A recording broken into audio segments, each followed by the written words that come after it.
There have been phases for me. So I was someone who set out to become a doctor first. I was someone who opted for biology in 11th and 12th with the hope that I'll become a doctor. But I don't know from where and how that entire dream of mine phased out.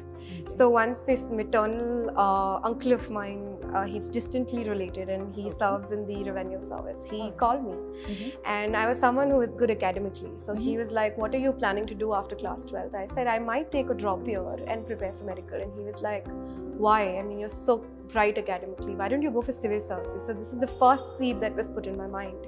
And my father got a competition success review, which was, I think, this really famous civil services oriented magazine. So I really read about the toppers and the exams, and I felt even more interested because I lost my interest in biology at that time.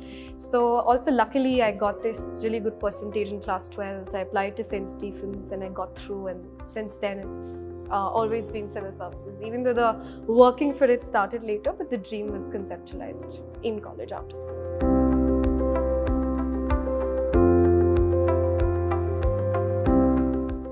So I'll answer that question in two parts. The first is my educational background. I've been an academically bright student. I passed out of class 12th. मेरा aggregate score around 97% था. And मैंने PCB पढ़ी थी 12th तक. Then I went on to St. Stephen's, where I again became department topper with an aggregate of nearly 80%. Wow.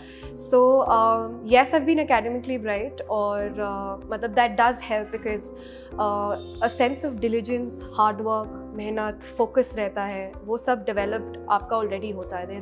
These are not new qualities that you need to develop.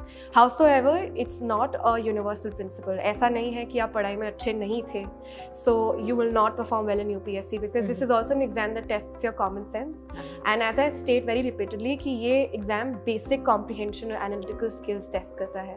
तो अगर आपका mind attention है, आपका focus है, आपका hard work है, so irrespective कि आपका academic background bright रहा है कि नहीं, वो matter नहीं करता. And as far as Hindi medium and English medium is concerned, again, what they are testing in answer writing skills as well as in the interview is how well you can put your thoughts. And that can happen in a very, very basic English, because I remember I had to unlearn so many things in the exam because I was someone who writes in flowery language, long sentences.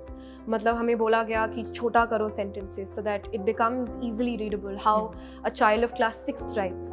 So for me, there is no hard and fast typecast for this exam until unless you're very focused, dedicated, and you have basic intelligence, जैसे मैं common sense कहती हूँ, you can absolutely clear this exam. That's my guarantee.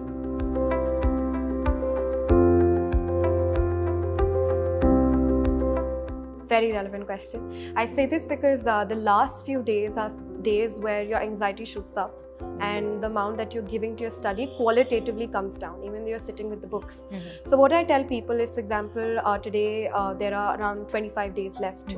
Do not consider them as 25. Uska aadha consider karo. There are just 12 days left for the exam. Because if every candidate is given 15 more days to clear the exam, वो सब clear कर जाएंगे. Because maximum जो plateau करते हैं वो cut off से 2-3 number नीचे तक करते हैं. And then they just rant how I could have scored 2 more and 3 more. You didn't because you were not prepared. So the fact is that only 12 days are left for your exam. Probably take it as 20th May as your exam. And what your focus should be right now is two things very specifically. One is revisions. I believe in repeated iterations of it. जैसे आज मैं polity पढ़ रही हूँ, environment पढ़ रही हूँ, कल मैं इन्वायरमेंट पढ़ूंगी, ज्योग्राफी पढ़ूंगी, डे थर्ड पे मैं पॉलिटी पढ़ूंगी और economics पढ़ूंगी. So repeated iterations where you flip the pages of the book, and if the time of flipping is not reducing, that means you're doing something wrong. So Lakshmikant and Spectrum needs to be read 20 times and 15 times, again and again and again and again, so that even under that stressful environment in the day of the exam, you're really able to think and work on it. And the second aspect is practice. Again, oft repeated but less done is two things. Last year के question paper को देखते रहो, खाना खाते हुए या फिर anywhere, because there are questions and patterns that UPSC repeats. Not necessarily the exact question, but maybe related aa jaye, and then it's a controversial question. So what was UPSC's answer key? That should always be your eye. And of course mocks. Give 2-3 comprehensive tests. There are always these all India mocks being conducted. Give that to see if you come in the top 10%. That means you've studied, otherwise you've not.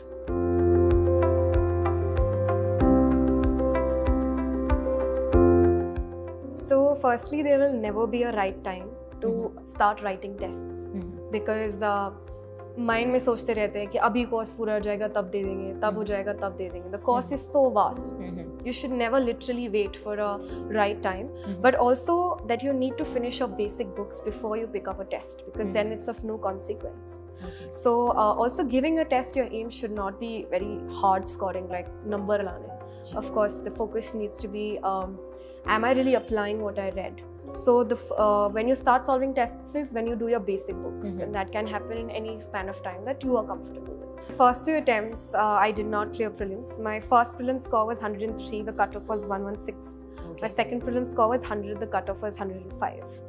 And the reasons have been several and manifold that I've stated again and again. The first is very basic. I didn't study. That is the kind of focus and dedication that one should have towards studies was not there. I was very nonchalant and ignorant, like ho jayega, pad lenge, kya hi badi baat hai, being academically bright. So there was a sense of complacency that had crept in. And so in the first attempt there was neither revisions nor practice and nor proper study. So that is where I faltered. And in the second attempt there were note making and there was practice, but revision was very poor. So I did manage to reach 100, but then it was not enough. Third attempt really, that was like a wake up call that you need to change a lot of things to clear.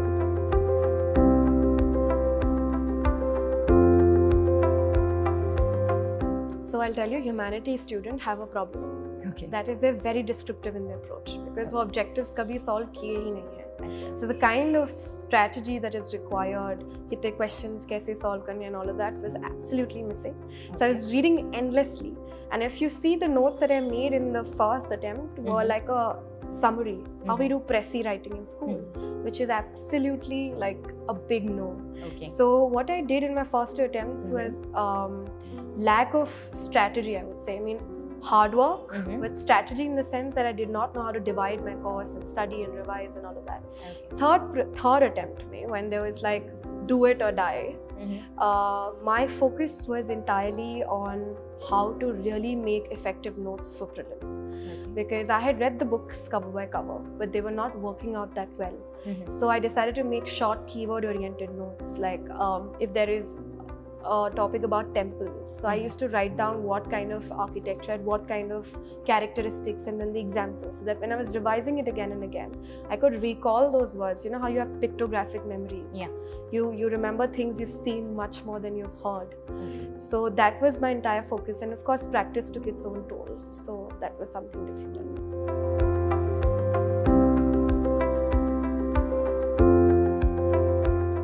So I've been very horrified of CSAT, given that I left maths in class 10th. So, but I did have science till 12th, so that objective mindset was still there. But for CSAT, I feel there are 3 sections. There's maths, there's logic, and there's comprehension. So for me, comprehension was strong.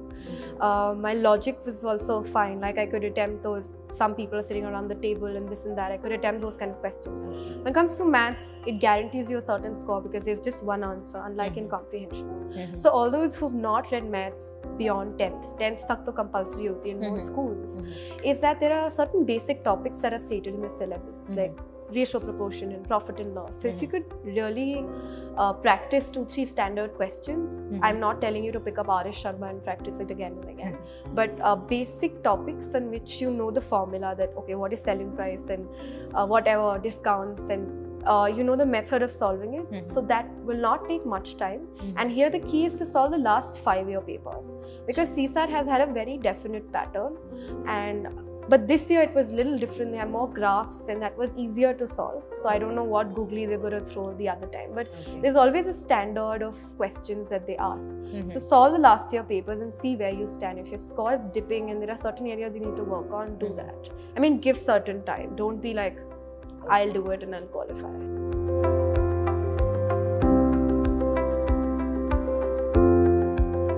Okay, so firstly, prelims के लिए standard books होती हैं. मतलब I generally say it's intensive, extensive, where there are 5 standard books and you read those books and revise and re-revise them.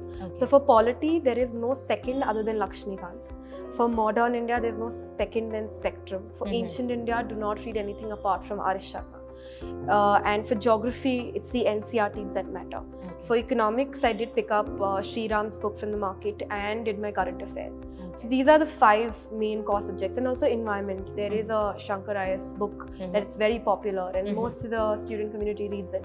So I read that only. But the key to prelims is how well you revise it. Because that is where people falter. So अगर आपने polity पढ़ी है, तो there is always a pattern you will see in terms of constitutional bodies कि election commission है, UPSC है, जो भी bodies है, इनकी appointments president कर रहा है. तो वो पैटर्न्स ड्रॉ करना, उन्हें सेक्शंस में पढ़ना. So there would be constitutional bodies and statutory bodies and then there would be state legislature and executive and central legislature and executive. So read it like that. Do not read one book, the entire book in one go, because it will get boring. So in Spectrum as well, if you see the number of acts we've had, Charter Act, and then we move on to Government of India Acts, there has been an evolution on the amount of power that was devolved to the Indians, even though it was farcical. पर वो evolution अगर आप एक बार समझ जाओगे, and that can happen only when you make notes and read the book again and again and again, तो वो learn करना आसान हो जाएगा, and to apply it in prelims will also become easier. Same goes for environment and same goes for geography and then economics. But again here इसमें last year की UPSC question solve करना important हो जाता है. Why I will tell you is there is an element of reverse engineering that you need to apply. मतलब geography में there is been a trend of asking questions जैसे कि location of resources, location of cities and there various other disaster related questions. तो अगर आपको पता है कि UPSC में ऐसे क्वेश्चंस आते हैं तो आप रिवर्स इंजीनियरिंग लगा के वो टेक्स्ट दोबारा वैसे पढ़ने की कोशिश करोगे, because not everyone knows what is asked. I mean, it's all a process to know that how a text needs to be read, even though it's a 6th class ka NCRT. And same goes for environment. I think environment mein last year ke questions matter a lot because sometimes I think last year there were not many questions from environment, but there have been times when environment ke questions used to touch 15 plus. And how is they will ask, they'll give you a set of birds and say kaun si endangered hai. Okay. Then they'll ask you location of wetlands या फिर Ramsar में है कि नहीं and all that. So to really understand how questions are asked and then go back to your text and read it in the sense that this is how it need to be read. And जब revision कर रहे हो for prelims again, school में जैसे you know how our mothers or teachers used to ask us, चल बता, I mean you know how this corresponds to this side of the table, so tell me what it is. So don't revise by looking into the book. Revise, close the book. And try recalling things and then just look at the book जहाँ पे आपने falter किया है. So that is the key to revisions.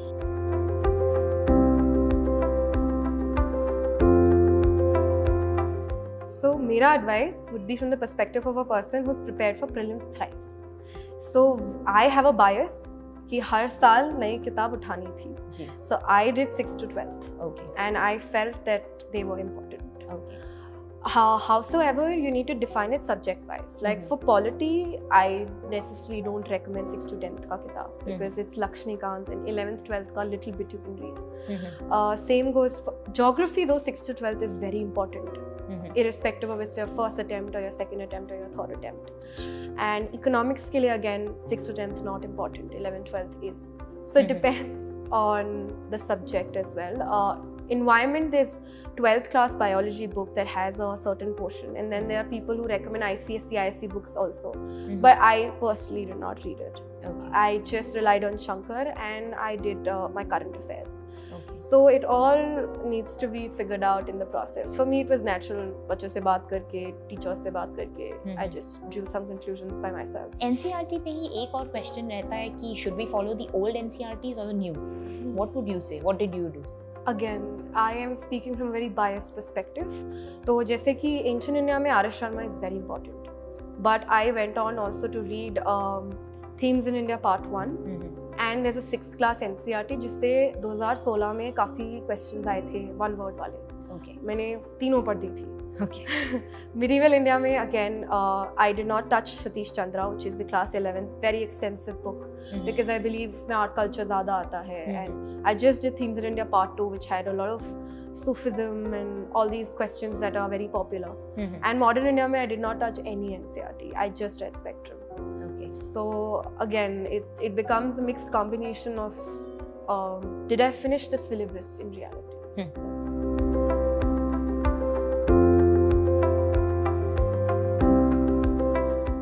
So the first thing that I want to state at the outset is prelims के बाद मत पूछना कि mains के लिए तैयारी कैसे करें. Do not engross yourself in prelims that much that after prelims you turn into a clueless person. So it needs to be integrated. There's no compartmentalized preparation. I've stated it very often. जैसे कि Champaran Satyagraha might be a topic for prelims, and you will read the details about it, what happened, when happened. But in mains, the answer will not be what was Champaran. The answer would be was Gandhi's method of Satyagraha effective? So you'll be able to write that answer only if you know Champaran mein kya hua tha, because Gandhi did win in a sense in Champaran. So the preparation is integrated. Howsoever, mains becomes a little detailed and conceptual. So you finish your mains portion while you're reading your books for prelims perspective as well. So when I'm reading history, I make it a point that I'm reading it both ways. I'm also reading the little details that are there for prelims. And I'm also conceptually understanding the interlinkages. Even for ancient India, if you see how the polity has evolved with time, is that it became less autocratic. Or for that matter, religion. From early Vedic to Gupta period, it degraded low and low. So study with that analytical mind also. As far as resources are concerned for me, so I think I'll answer in two parts. First is resources and second is answer writing. So when it comes to resources in GS paper 1, it consists of static portions of history, geography, society and globalization. History and geography resources stay the same. It's as you studied in prelims. But what becomes important here is to solve the last year papers for mains.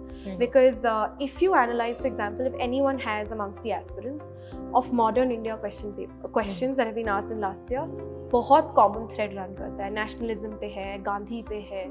Very, very common and oft asked questions are there. So in history, the focus needs to be on solving last year papers, मॉक्स ले लीजिएगा जो भी test series सब लेते हैं, और sources वही रहेंगे. There is no change in sources. Geography, again, NCERTs are very important. Again, focus of study becomes different. So, for example, if there is cyclone, in prelims, the importance is that you remember the factors responsible for the formation. Yeah, this is the temperature, surface temperature and all of that. But the answer would be in front of you. So there will be 4 options and you'll be able to analyze, yeah, temperature was this and this not. In mains, there's nothing in front of you except a blank page. So you need to recall, and that can happen if your notes are very nice. And diagram becomes important for a cyclone.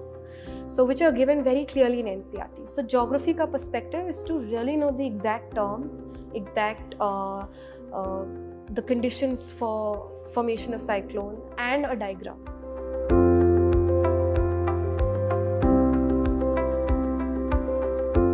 So GS2, I'll tell you again, I've had a bias because I have my optional as public administration. So when it comes to the portion of governance and polity, I had an added advantage of having public administration as an optional, but I'll tell it otherwise as well.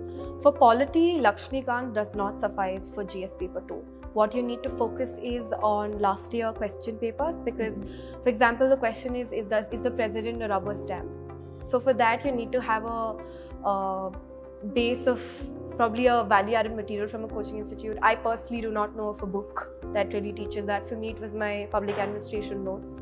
So for polity portion, have something in hand, and I would not be able to recommend because I never use something other than my optional. For governance, I believe ARC reports are very important because I really do not know how some people discredit it. ARC reports, certain ones, example on local governance or public order, are very important with respect to governance because you cannot source this information from anywhere else. For example, in GS paper 2 this year, there was a question on citizen charters.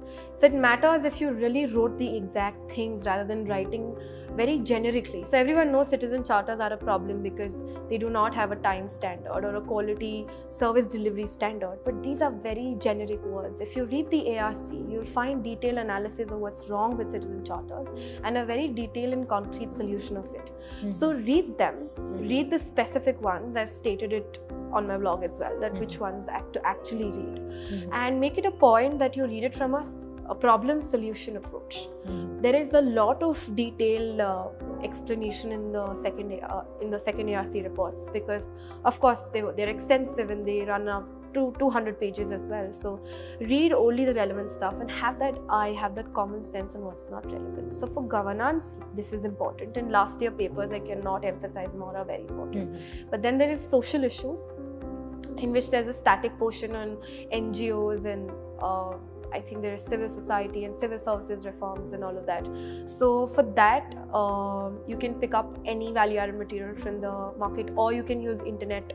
It's very basic for NGOs, what have been their problems. Always have examples on your mind that these are the NGOs and these were the problems, and then the solutions. So if you keep track of current affairs, you'll know that there's been NGO Darpan, there've been accreditation guidelines, and you have that thing in mind. And for social issues and health education, I believe that they are very extensive issues, and they're mostly covered with newspapers or current affair booklets that you use. But how do you compile that entire knowledge is, again, have A4 size notes. So if it's health, have a portion for problems. There are umpteen number of problems, and prefer categorizing them subsection wise. Like there is an infrastructure problem, there's a personnel ka problem, there's a finance ka problem. And then you can move on to solutions. So again, in solutions for social issues, I personally believe use committee recommendations. That is, you might say something that's right, but if your peer, because the checking is relative, if he uses the name of a committee, he will get 2 marks more than you. So why lose that? So always have a committee recommendation that such and such committee recommended such and such for the particular sector. Have the name of schemes. So they will never go and asking analysis of the national child policy. They will never ask it because UPSC is very generic. So they'll ask questions on what is the problem with child-related policies in India.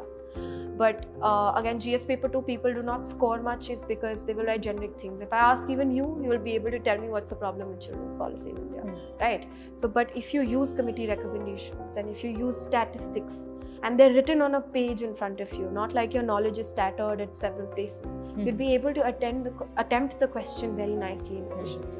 So that will give you that edge over others.